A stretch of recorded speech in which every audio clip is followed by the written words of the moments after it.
আপনারা শুনছেন গল্প শুধু গল্প নয়, হালাল বিনোদন।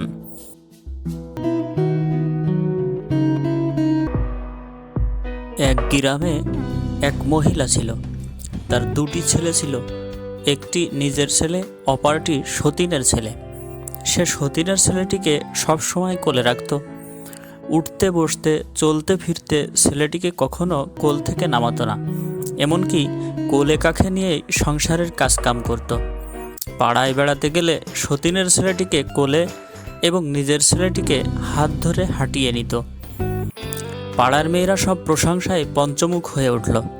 সবাই বলতে লাগলো, মেয়েটির মনে একটুও হিংসা নাই, সতীনের ছেলেকে কোলে আর নিজের ছেলেকে হাঁটিয়ে নিয়ে বেড়ায়।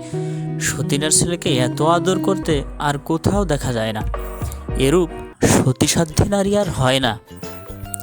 কিন্তু একদিন পাড়ার একটি মহিলা এসে গোপনে সহানুভূতি স্বরূপ বলল, বুবুজান, নিজের ছেলেকে অবহেলা করে সতীনের ছেলেকে এত আদর করা কি ঠিক হবে?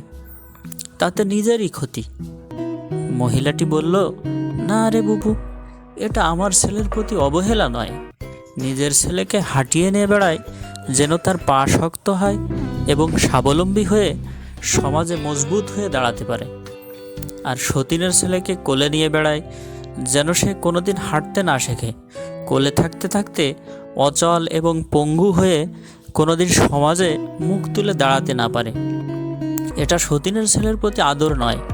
কিন্তু মানুষ বুঝতে না পেরে আমার প্রশংসা করছে, তা আমি কি করব?